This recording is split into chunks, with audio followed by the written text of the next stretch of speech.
Era uma vez em uma vila pacífica morava um jovem rapaz chamado Pablo. Pablo era conhecido por sua determinação e perseverança, mas havia algo que as pessoas não conheciam no garoto. Ele era infeliz. Ele lutava muito pelo que queria, mas no final não se sentia satisfeito com suas conquistas. Cansado por se sentir insatisfeito com tudo, ele decidiu procurar um ancião chamado Amadeu, que morava na beira da floresta e era conhecido em toda a região por ser um homem muito sábio e com a habilidade de ensinar importantes lições de vida com humor e simplicidade. Então, numa manhã ensolarada, Pablo chegou na casa do velho sábio e, com um olhar triste, logo revelou o que foi fazer ali.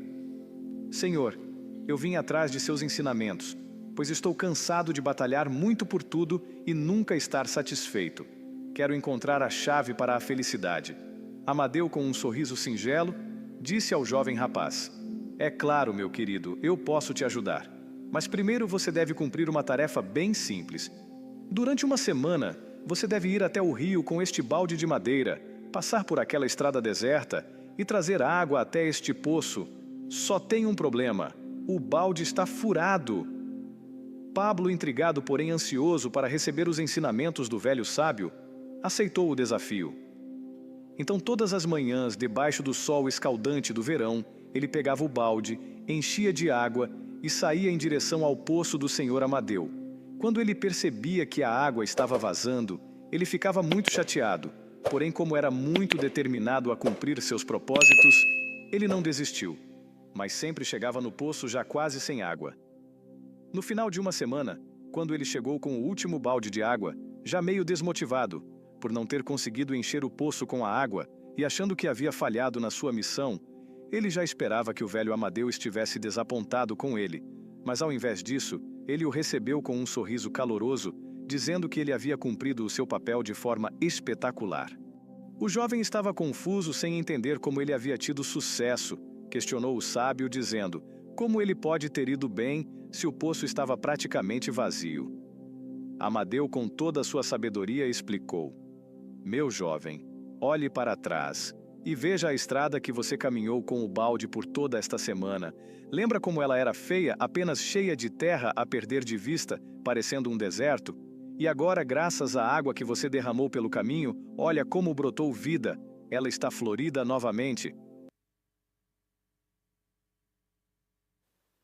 Às vezes recebemos missões do Senhor, recebemos tarefas do Senhor, que nos fazem perguntar o para quê. Não são poucas as vezes que precisamos olhar para a nossa realidade. Qual a minha motivação para viver? Qual a minha motivação para servir? Qual a minha motivação para fazer aquilo pelo qual o Senhor tem me chamado a fazer? Nossas motivações, aquilo que nos move, nossas intenções, são tão importantes para nós quanto nossas ações. Não são poucas as vezes que nós podemos fazer feitos incríveis, realizar coisas grandiosas, mas por detrás de todas as nossas ações, por detrás de todas as nossas ações, por melhor que sejam, por melhores, por mais belas que sejam, podem estar intenções e motivações sujas que impedem que o fluir da graça floresça em nossos caminhos de terra, de pedras, flores belas, que podem nos dar alegria, que podem conduzir alegria para nós. Já chega. Obrigado, meninos. Palma para os meninos aí, corajosos. Aqui nessa pequena brincadeira que a gente fez, a gente queria tentar te incomodar de duas formas.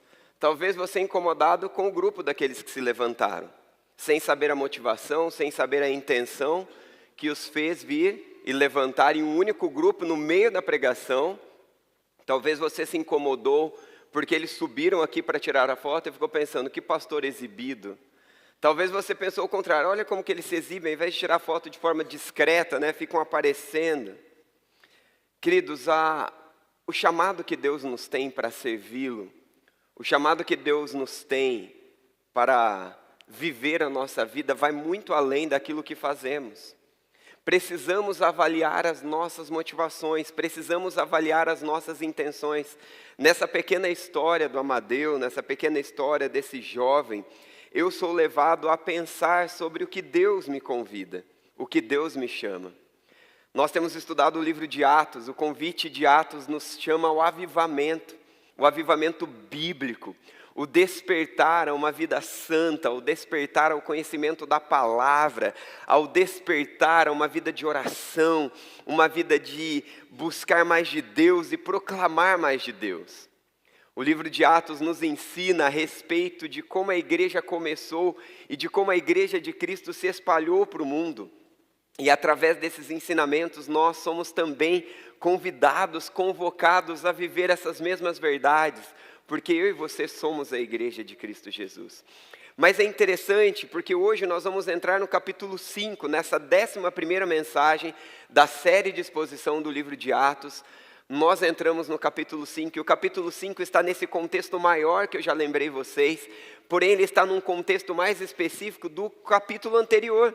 O capítulo anterior começou com um capítulo ali, no capítulo 4, Deus realizando milagres e maravilhas. E aqueles que eram religiosos, ao invés de apoiar aquilo que Deus estava fazendo e celebrar, eles começaram a perseguir aqueles que eram usados por Deus. Depois disso, o capítulo se desenrola com diversos ensinamentos de contraste entre o milagre de Deus, a graça de Deus, os sinais e as maravilhas de Deus, e aqueles que se sentiam incomodados em meio a tudo isso. Mas o povo de Deus perseverou em oração, perseverou em obediência, perseverou no foco que deveria ter. E aí nós chegamos no final do capítulo 4. O final do capítulo 4, ele deve ser entendido e compreendido com o início do capítulo 5. Essas divisões foram colocadas por nós, né? Porque já imaginou se nós fôssemos ler como nos manuscritos, no original? Queridos irmãos, abra aí no 100º parágrafo, e nós vamos ler. Você fica contando os parágrafos para chegar lá. Então, capítulos e versículos foram colocados para essas divisões, mas esse assunto está conectado com o outro. O final do capítulo 5 nós estudamos a respeito de um homem muito generoso. Tem até músicas que são cantadas. Quem era esse homem generoso no final do capítulo 4? Quem? Eu ouvi. Mas eu ouvi muito fraco. Eu preciso ter certeza que eu ouvi. Quem? Espia aí, final do capítulo 4. Barnabé. Era José, Barnabé, né? Tem esse nome maravilhoso, esse codinome maravilhoso. Esse homem que foi conhecido por sua bondade, por sua generosidade. Esse homem que vendia o que tinha e repartia. Um ensinamento maravilhoso, nos mostrando que nós devemos repartir o nosso tempo, as nossas vidas, nossas posses, no cuidado mútuo. Esse homem era um exemplo disso para nós. Mas agora a gente chega no capítulo 5, e o capítulo 5 traz para mim e para você verdades incríveis. E nós vamos ler junto aqui os versos, e eu quero te convidar a olhar para estes versículos, a lembrar de que Deus leva a igreja a sério. Deus leva a igreja a sério e Ele me chama, Ele te leva também a esse chamado de levar a igreja dele a sério. Atos capítulo 5, a partir do versículo 1, me acompanhe na leitura, por favor. Certo homem chamado Ananias, juntamente com Safira, sua mulher, também vendeu uma propriedade. Pausa, por que também vendeu uma propriedade? Porque no capítulo anterior nós temos José Barnabé, que vende uma propriedade e faz isso para abençoar. Então, uma continuação, versículo 2. Ele retém parte do dinheiro com o conhecimento de sua mulher e, levando o restante, o depositou aos pés dos apóstolos. Então Pedro lhe perguntou: Ananias, como você permitiu que Satanás enchesse o seu coração ao ponto de mentir ao Espírito Santo e guardar para si uma parte do dinheiro que recebeu pela propriedade? Ela não lhe pertencia? E depois de vendida, o dinheiro não estava em seu poder? O que o levou a fazer o que fez? Você não mentiu a homens, mas a Deus. Ouvindo isso, Ananias caiu morto, e um grande temor apoderou-se de todos os que ouviram o que tinha acontecido. Os moços vieram, envolveram seu corpo, levaram para fora e o sepultaram. Cerca de 3 horas mais tarde, sua mulher entrou. Não sabia o que havia acontecido. Pedro lhe perguntou: diga-me, você e Ananias venderam um terreno por tanto? Respondeu ela: sim, por tanto. Pedro lhe disse: por que vocês entraram em acordo para tentar o Espírito do Senhor?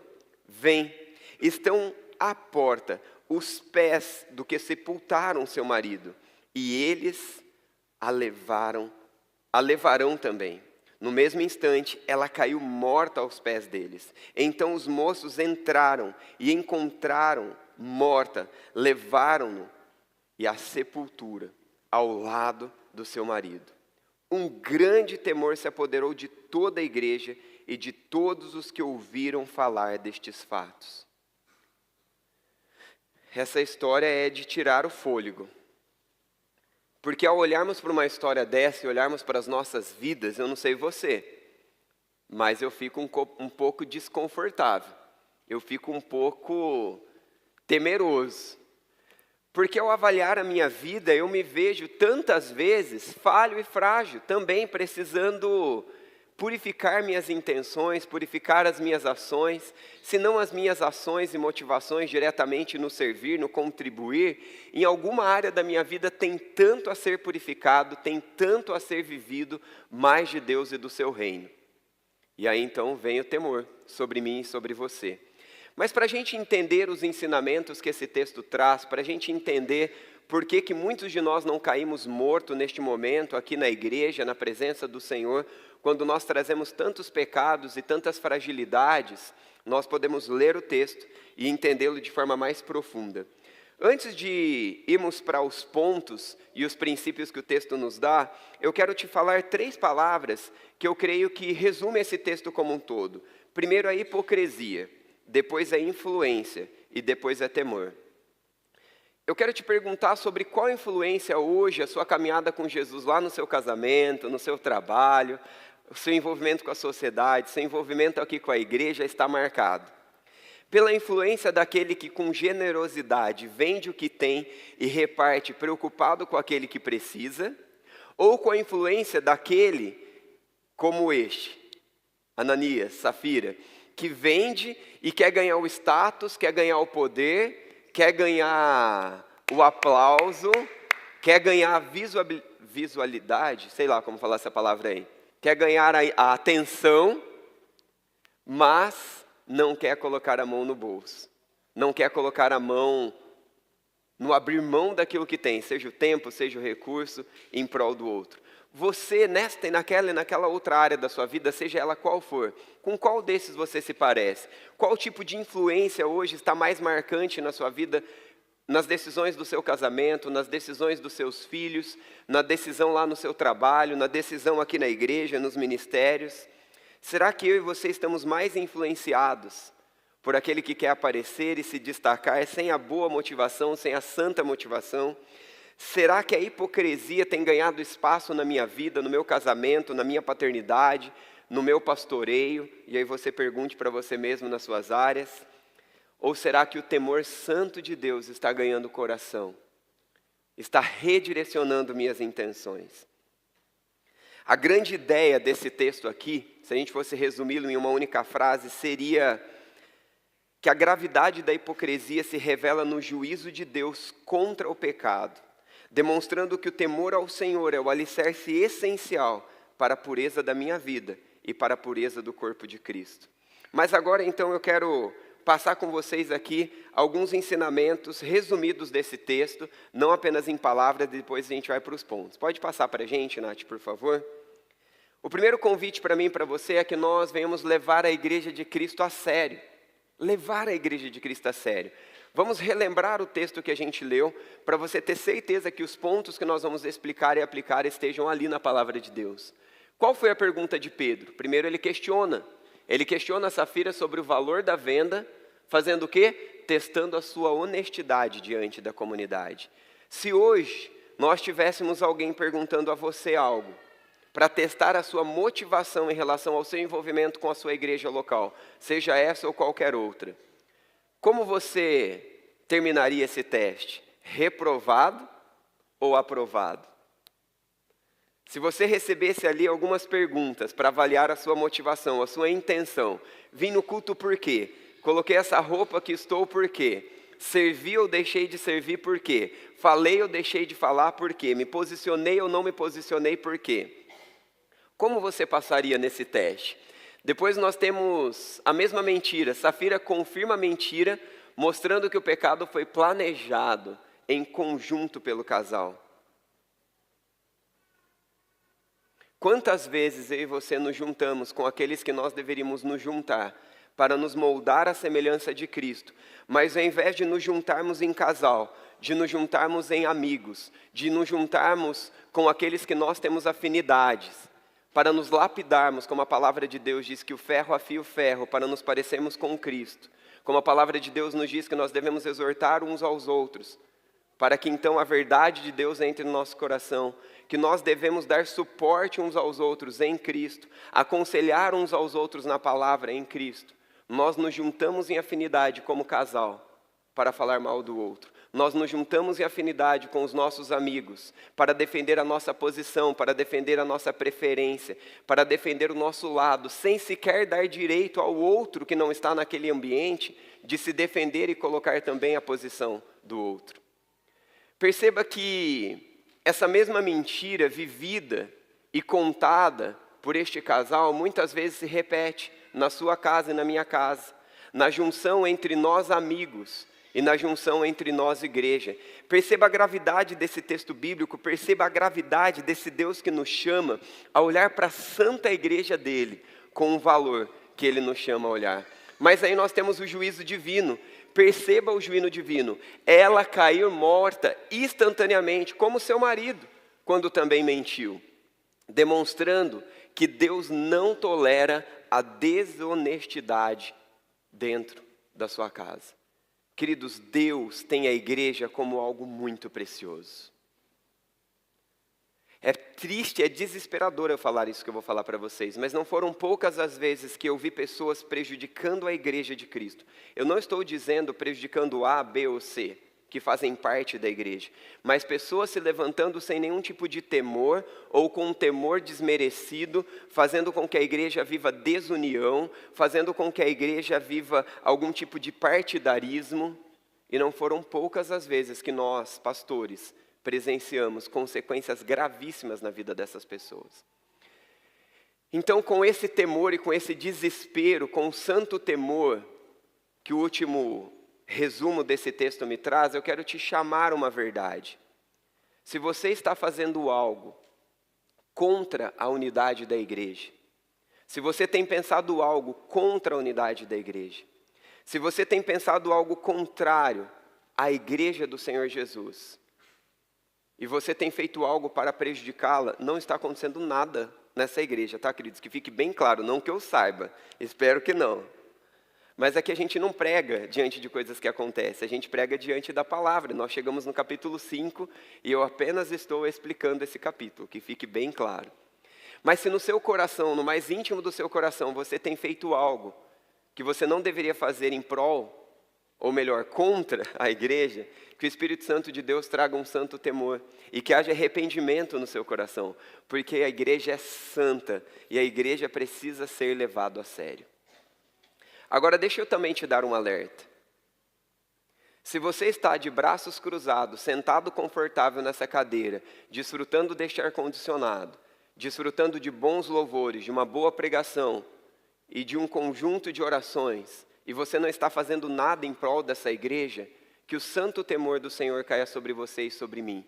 Porque ser igreja não é sentar e ficar confortável apenas, ainda que isso faça parte. Há um envolvimento, aonde eu me dou para você em minha imperfeição. Cristo oferece, através dos dons e talentos que Ele me dá, compartilhar algo de quem Ele é para você. Mas eu preciso de você tanto quanto você precisa de mim. Isso é ser igreja. E nessa troca linda e poderosa do ser igreja, é que Deus nos convida a avaliar as nossas vidas e levar a sério a igreja de Cristo. No próximo slide nós temos o tema dessa pregação, agora que nós já entendemos o texto, nós já o contextualizamos, já até começamos a aplicá-lo. Eu quero te fazer o convite que esse texto me faz. Leve a sério a igreja de Cristo. Você pode pregar comigo para a sua alma, usando cada parte do seu ser, dizendo essa verdade para você e para quem está à sua volta? Eu falo 1, 2, 3, você repete esse tema que deve causar temor em mim e em você. Amém? 1, 2, 3 e... Amém. Vença a hipocrisia. Vença a hipocrisia. O convite da palavra de Deus para mim e para você aqui, nos versículos 3 e 4. Então Pedro lhe perguntou: Ananias, como você permitiu que Satanás enchesse o seu coração ao ponto de você mentir ao Espírito Santo? Você não mentiu aos homens, mas a Deus. Queridos, você pode enganar muitos por algum tempo, mas Deus vê nossos corações e nossas intenções. Esses dias o Clóvis falou isso em uma das nossas conversas, o pastor Clóvis compartilhou isso comigo. E eu já tinha lido o texto, estudado o texto, e fiquei pensando um pouquinho, depois relembrei disso. Gente, a gente pode tentar enganar as pessoas, mas Deus está vendo cada uma das coisas. E hoje o Senhor não nos chama aqui a um julgamento. Sabe por que você não morreu, mesmo sendo você uma pedra de tropeço para alguém nesta igreja, ou para o trabalho dessa igreja? O cálice da ceia não está mais aqui, o pastor já recolheu. Mas pela ceia que nós fizemos agora há pouco. O sangue de Jesus, o corpo de Jesus tomou o meu lugar de condenado. O lugar que eu deveria viver de condenado, de morto, de destruído pelo meu pecado, foi tomado pelo meu Senhor Jesus. E se você acredita nele, e se você se arrependeu dos seus pecados, o seu também. E por isso nós não morremos. Ah, mas eu que nem me rendi a Cristo, eu que nem me arrependi. A graça é para você também. Deus está nos dando a chance. Nem sempre Deus age dessa forma direta como Ele agiu com Ananias e com Safira.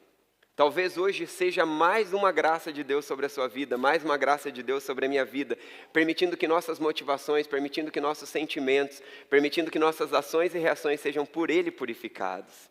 Que privilégio tratar em nós a hipocrisia. Cuidado, queridos, a sua mentira no meio do corpo de Cristo não é contra apenas o outro, mas é diretamente contra Deus, porque a igreja é a noiva de Cristo e Ele leva a sua igreja a sério, de forma muito intensa.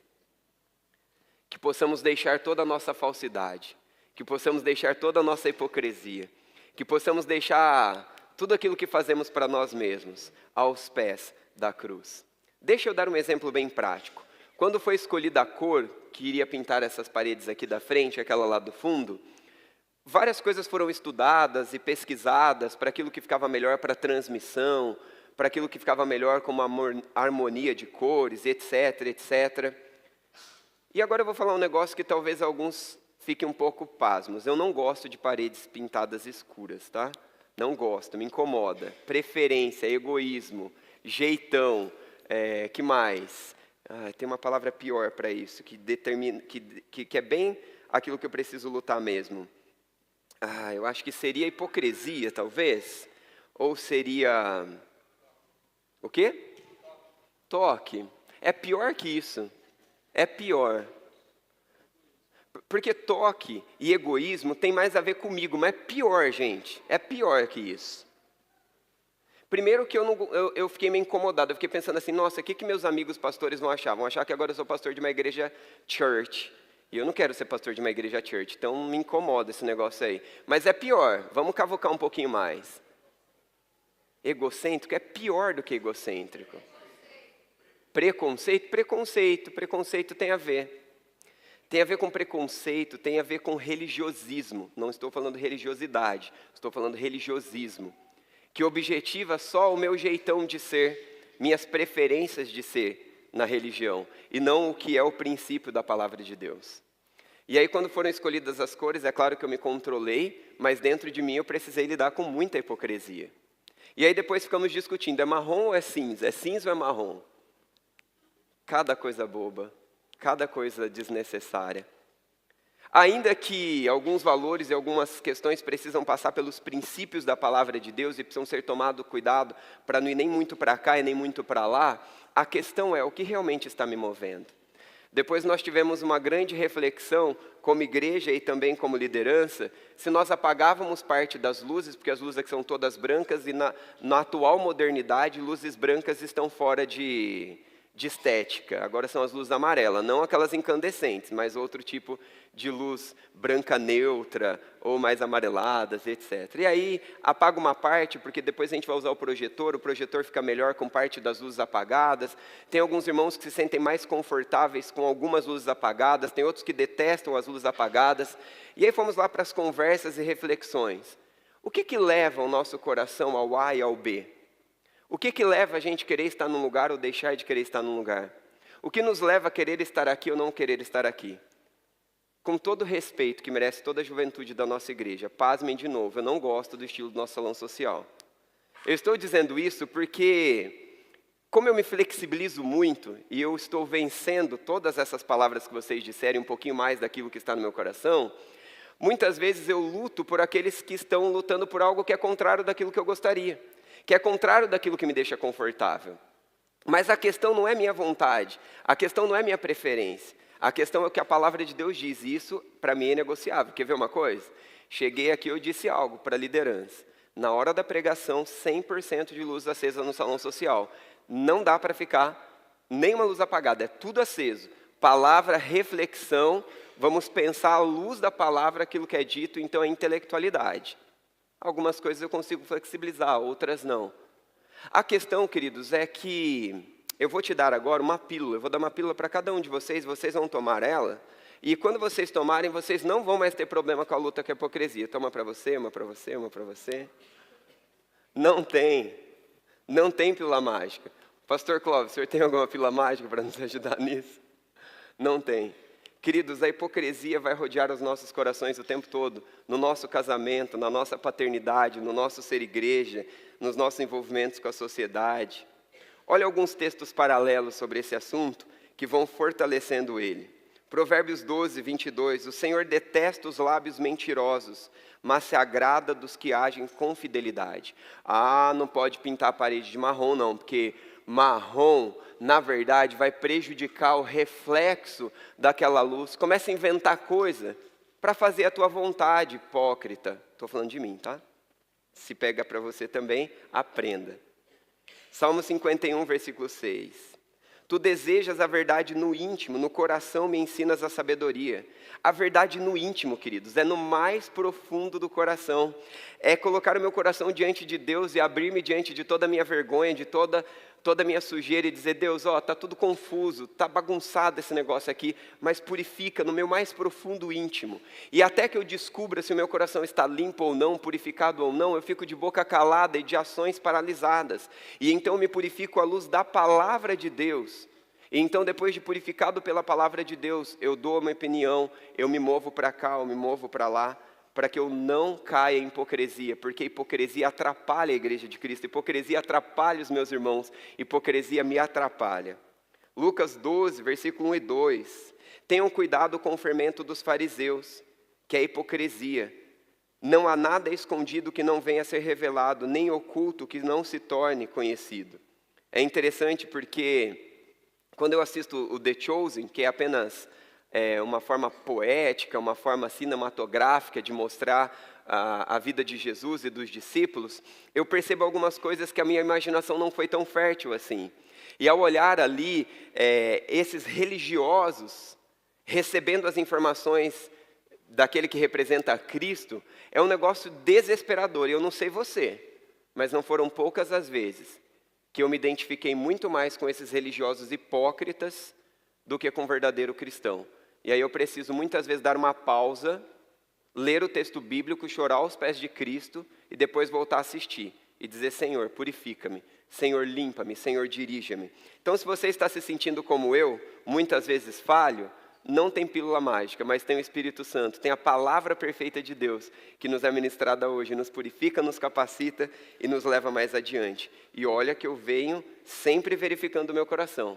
Imagina você que talvez não tenha orado, que não tem uma vida de oração, de jejum, de compromisso com a igreja, para tratar isso. Eu confesso os meus pecados àqueles que eu confio. Meus pecados de mente, meus pecados de olho, meus pecados de palavra, meus pecados de ações, porque a palavra de Deus assim ordena para que eu seja curado e liberto. E nesse processo todo, eu ainda encontro hipocrisia. Que o Senhor nos liberte, em nome de Jesus. Mateus 23, 27 e 28. Ai de vocês, mestres da lei e fariseus hipócritas, vocês são como sepulcros caiados, bonitos por fora, mas por dentro estão cheios de hipocrisia e maldade. A hipocrisia de Ananias e Safira não estava na retenção do dinheiro, porque a propriedade era deles, mas está em fazer algo com uma intenção errada, em querer o aplauso, em querer a atenção, mas não querer o bem do outro. O que deve nos motivar é amar a Deus e amar o próximo. Esse deve ser o motivo. E se o motivo do que eu estou fazendo, ou pensando, ou deixando de fazer, não passa primeiro por amar a Deus e reconhecer que o amor de Deus é o que eu preciso, e saber que o caminho dele é melhor do que a minha vontade, os meus sentimentos, as minhas ações e reações. E se esse caminho não passa para eu perguntar se as minhas atitudes, ações e reações estão amando a minha esposa, estão amando os meus filhos, estão amando os meus irmãos, estão amando aqueles com quem eu trabalho, possivelmente a hipocrisia vai ganhar um lugar maior do que deveria. Hernandes Dias Lopes, em seu comentário de Atos, observa: o ataque mais perigoso contra a igreja não vem de fora, mas de dentro. É o ataque da hipocrisia, que corrompe as motivações e destrói a pureza da comunidade. Hoje o Senhor de toda graça vem com o Espírito Santo quebrar a hipocrisia dos nossos corações um pouco mais, para que toda batalha que exista dentro da nossa igreja, dentro da nossa casa, dentro dos nossos ministérios, consequentemente diante da sociedade, seja quebrada pela verdade de Cristo. Jesus, o Messias, foi o maior oponente da hipocrisia, a quem ele chamou de sepulcros caiados em Mateus 23. Cristo não aceita uma fé superficial ou engano. Ele nos oferece um evangelho que não precisa carregar máscaras, que não precisa carregar uma aparência de piedade. Sabe por quê? Porque ele já levou sobre o madeiro toda a nossa acusação. Sabe a vergonha que eu e você precisamos lidar com os nossos fracassos? Sabe a vergonha de olhar para a minha vida e ver que ainda há algo hipócrita? Sabe a vergonha de ter que admitir que há alguma motivação errada, até na minha melhor intenção e até na minha melhor ação? Está tudo bem, porque Cristo já levou sobre o madeiro toda a acusação, toda a vergonha. E por causa do amor de Cristo, que se entregou de forma mansa e humilde, em nosso lugar, nós podemos lidar com as nossas próprias lutas e fraquezas de hipocrisia, na certeza de que não precisamos ser condenados, não precisamos ser entregues à morte, porque o nosso Deus já pagou o preço da nossa condenação, do nosso pecado. Para de justificar o seu pecado, para de manipular as circunstâncias para fazer a sua vontade. Essa é a aplicação destes versos. Para de tentar mostrar uma coisa que a sua motivação está errada e vá a Cristo purificar a sua motivação. Mas detalhe, se você tem servido lá na sua casa, se você tem servido aqui na igreja e a sua motivação está errada, não pare de fazer o certo. Faça o certo e coloque-se diante de Deus para que também a sua motivação seja purificada. E nesse processo a gente vai servindo muito mais. Eu preciso examinar as minhas atitudes, você precisa examinar as suas atitudes. Como nós estamos agindo, para agradar de fato a Deus ou para impressionar as pessoas ao nosso redor? E aí nos leva ao segundo ponto dessa pregação. Leve a sério a Igreja de Cristo. Vença a influência satânica. Queridos, parece um negócio do meio pentecostal ou neopentecostal. Aliás, tanto o neopentecostal quanto o pentecostal tem algo a agregar na fé dos tradicionais, e os tradicionais na fé deles também. A verdade, queridos, é que por detrás de tudo que nós lutamos, existe uma batalha espiritual. Queira nós reconhecermos ou não, a palavra diz isso. Quando você olha para a vida de Pedro e Jesus dialogando com Pedro, você se lembra que Jesus deu um elogio a Pedro? Quem te revelou essas palavras? Só pode ter sido o Pai. Logo em seguida, o Senhor Jesus, que acabou de elogiar Pedro, diz: afasta-te de mim, Satanás. Porque Pedro usa sua palavra e seus sentimentos contrários à verdade e o plano de Deus para o reino de Deus. Queridos, a minha boca e a sua boca, a minha atitude e a sua atitude, ela pode dançar de um caminho ao outro em milésimos de segundo, quando nós damos vazão a Satanás, quando nós damos vazão à mentira, quando nós damos vazão ao inimigo. Deixa eu te dizer uma coisa, por que nós queremos aplauso? Você sabe me responder? Por que a gente quer atenção? Por que a gente quer ser aceito? Por que a gente quer ser valorizado? Sabe por quê? Porque a gente não está buscando isso no Senhor. Porque quando nós já sabemos que fomos aceitos, mesmo não merecendo, eu não preciso ser aceito e aplaudido por você. Porque eu já fui aceito por Deus, eu já fui amado por Deus, eu tenho a atenção de Deus e é tudo que realmente eu preciso. Agora, quando eu não tenho relacionamento com Deus, quando eu obedeço porque eu só tenho medo da consequência do pecado, quando eu obedeço só por um legalismo, aí eu preciso da atenção e do aplauso dos outros, porque eu me esqueço que tem um pai que me ama. Eu me esqueço que eu tenho um pai que me dá toda a segurança que eu preciso. Agora, quando eu estou refugiado na paternidade de Deus, no verdadeiro evangelho, que é o sangue de Jesus cobrindo a minha vergonha, cobrindo o meu pecado e me oferecendo um caminho superior àquele que o meu coração enganoso me oferece, aí então eu mudo em uma obediência verdadeira. Eu mudo, para uma obediência verdadeira, eu mudo para um relacionamento verdadeiro. Eu não preciso, como Adão e Eva, que depois de pecar quer se esconder de Deus. Mas com toda a minha pecaminosidade, com toda a minha incapacidade, eu posso me achegar aos pés do Senhor, o meu Deus, o meu Pai, que me tornou filho dele em Cristo Jesus, com a certeza de que todos os meus pecados, passados, presentes e futuros, já foram perdoados, como nós lemos em Hebreus capítulo 9. Com uma única ablação, com uma única gota do sangue de Jesus, nós temos todos os nossos pecados apagados. E aí então, essas outras coisas perdem o seu valor. E aí a gente pode, então, lembrar que existe uma batalha espiritual. Existe uma batalha espiritual. Querido, por detrás de todas as suas motivações erradas, seus egoísmos, suas preferências, suas briguinhas, suas diferencinhas e as minhas, existe uma batalha espiritual. Existe, de verdade, Satanás se levantando, nos incitando, nos dirigindo. Clame ao Senhor, me faça te ouvir, Senhor. Clame ao Senhor. Me ajude a ter ouvidos atentos ao Senhor e não às circunstâncias, em nome de Jesus. 1 Crônicas, capítulo 21, versículo 1. Satanás se levantou contra Israel e incitou Davi a fazer um recenseamento do povo. Nós acabamos de ler no texto que nós estudamos, que Satanás se levanta, que Satanás ganha espaço no coração. Nós acabamos de ler no Antigo Testamento. Eu poderia ler diversos outros textos para você sobre isso. Diversos, tem mais de 10 aqui. Não tenho tempo para isso. Por detrás do ato de mentir, por detrás do ato de aparecer, por detrás do ato de manipular para fazer a minha preferência, existe, na verdade, um egoísmo e uma ação diabólica, nos apontando o caminho do inimigo e não o caminho do Senhor. Mas a palavra de Deus nos ensina que nós podemos nos refugiar nele, pedir perdão, sermos curados e libertos e por ele protegidos. Será que tem alguma área? Será que tem algum canto na sua vida aí cheio de intenções diabólicas? Será que você tem dado ouvido a alguém que, cheio das ações satânicas, está também te levando a um bochicho, a um mexeriqueiro, a um montim, ou algum tipo de coisa assim? Talvez vocês filhos contra os pais, talvez vocês pais contra os filhos, talvez um grupinho na igreja contra o outro, talvez uma família contra a outra. Que Deus me livre disso acontecer, mas alguém contra a liderança da igreja, contra os pastores da igreja, que Deus nos livre de tudo isso. Mas se há algo no seu coração, esse é o momento para o perdão de Deus, para a cura de Cristo e para algo muito superior do que o nosso limitado refletir.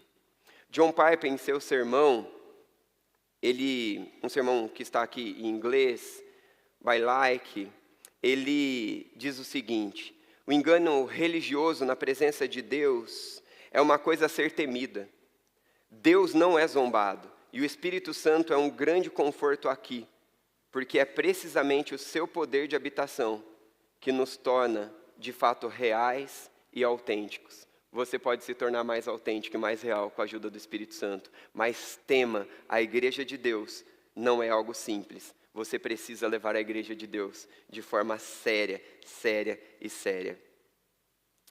No ponto 3, encerrando aqui os ensinamentos desse texto, ou tentando encerrá-lo, concluí-lo, Nós temos o convite de levar a Igreja de Cristo a sério e cultivar o temor do Senhor.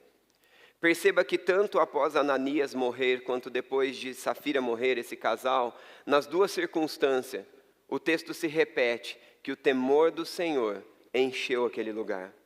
Hoje, na oração que tem na sala de oração às 5 horas, eu prestei atenção que algumas pessoas oraram pedindo para que Deus nos enchesse do santo temor. E eu falei, olha que interessante, né? O tema da pregação tem a ver com isso. Falei eu com Deus, tá? As pessoas que estavam lá nem sabiam disso. Mas que Deus encha o meu coração do santo temor. Não o temor de que vai vir um Deus que vai acabar com a minha vida e vai destruir todas as coisas, mas o temor que não só tem medo de Deus, mas o temor que reconhece que Deus me ama, e que porque me ama, a paternidade dele me esconde, me abriga nele. E porque me ama e porque me esconde em seu amor, em sua paternidade, eu posso submeter o meu coração que é corrupto, que é enganoso, como Jeremias 17:9 diz, à palavra dele, que me diz em Filipenses 4:8 que eu só posso pensar naquilo que é puro, que é verdadeiro, que é de boa fama, que é excelente, que é nobre, que louva a Deus. E então eu posso fazer essas substituições de pensamentos, de afeições, de ações e reações, cheio do temor do Senhor, cheio da capacitação do Espírito Santo de Deus. Deus enviou Jesus na cruz para levar toda a nossa condenação e para nos reconectar com Ele. Ele pode levar essa sua vergonha, Ele pode levar essa sua falta de temor, Ele pode levar tudo isso diante dEle e te tornar um crente mais autêntico, alguém que ama a Igreja de Cristo, alguém que leva a Igreja de Cristo a sério. Versículo 11, em um grande temor se apoderou de toda a igreja e todos os que ouviram falar desses fatos. Eu espero que hoje o temor do Senhor tome o meu e o seu coração, amém? Provérbios 1:7, o temor do Senhor é o princípio da sabedoria, mas os insensatos desprezam a sabedoria e a disciplina. Temos diversos outros textos aqui também, mas eu já quero ir para as aplicações, mas antes uma situação de Ryan Wisby, em seu comentário de Atos também.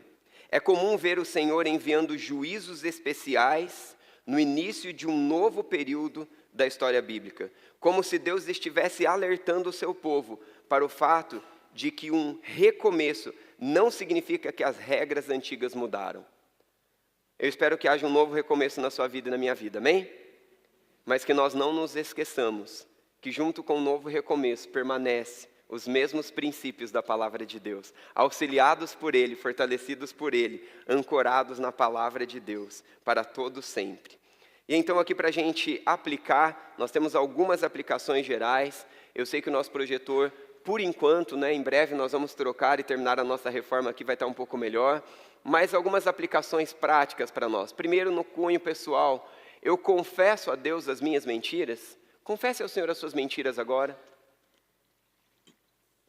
Seja em que âmbito for da vida, seja motivação, seja intenção, ação, esse é o momento, confesse ao Senhor. Enquanto você está me ouvindo aqui, confesse ao Senhor as suas mentiras. E busque viver com verdade absoluta, reconhecendo que Ele reconhece cada pensamento e motivação, não para julgar, mas para te salvar de si mesmo. Nós lemos lá em Isaías, o Senhor dizendo ao povo de Israel, após pecar muito, eu sei os pensamentos que tenho a respeito de vós, pensamentos de paz, pensamentos de esperança, pensamento de transformação. Esse é o pensamento de Deus para você, não para te julgar, não para te destruir, porque Cristo já foi massacrado naquela cruz, humilhado naquela cruz. Seu sangue já foi derramado, sua vida já foi entregue em seu lugar e em meu lugar. Por isso podemos viver a paz, por isso podemos viver a esperança. Seja para qual pecado for, abandone a mentira.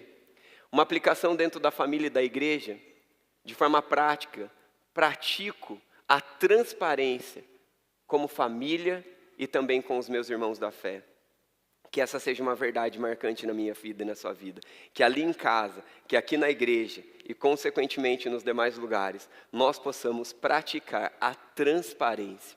Além dessa prática, nós somos convidados também a aplicar, pode colocar os demais, obrigado querida, na área profissional. Será que eu tenho mantido? Será que eu posso sair daqui hoje comprometido a manter honestidade em todas as minhas transações e nos meus relacionamentos?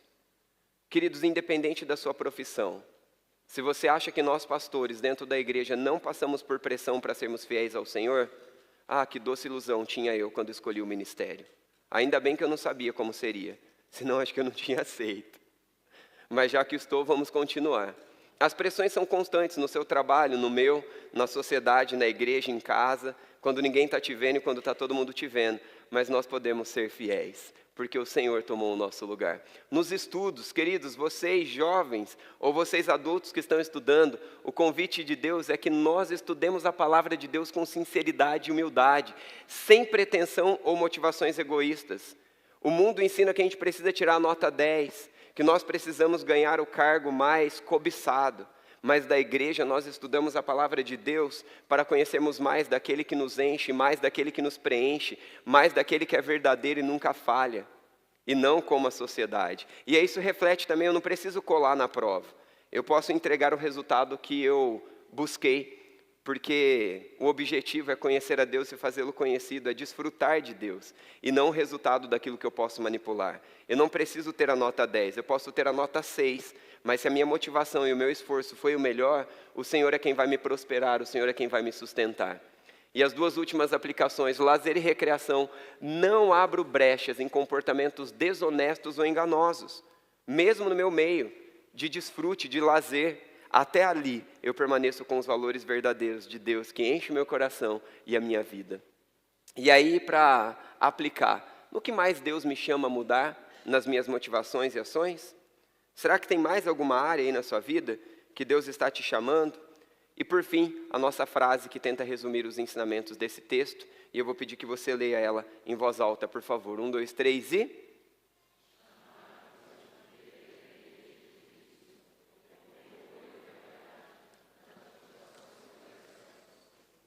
Amém? Feche seus olhos, levante-se, por favor, onde você está. Já ficou bastante tempo sentado, de olhos fechados, cabeças baixas. Se você precisa arrepender-se de algo, peça perdão agora, que o Senhor está bem perto e Ele te oferece perdão e purificação. Deixa o Senhor te limpar, deixa o Senhor te purificar. Não se esconda do Senhor, ofereça-se a Ele para que Ele te limpe, para que Ele te purifique, em nome de Jesus. 1 João 9 nos diz, se confessarmos os nossos pecados, Ele é fiel e justo para nos purificar e nos limpar. Ele oferece perdão e Ele oferece purificação também. Ele não apenas dá o perdão, mas Ele dá a sensação de pureza. Deixa o Senhor te limpar. Deixa o Senhor te purificar. Ofereça-se ao Senhor.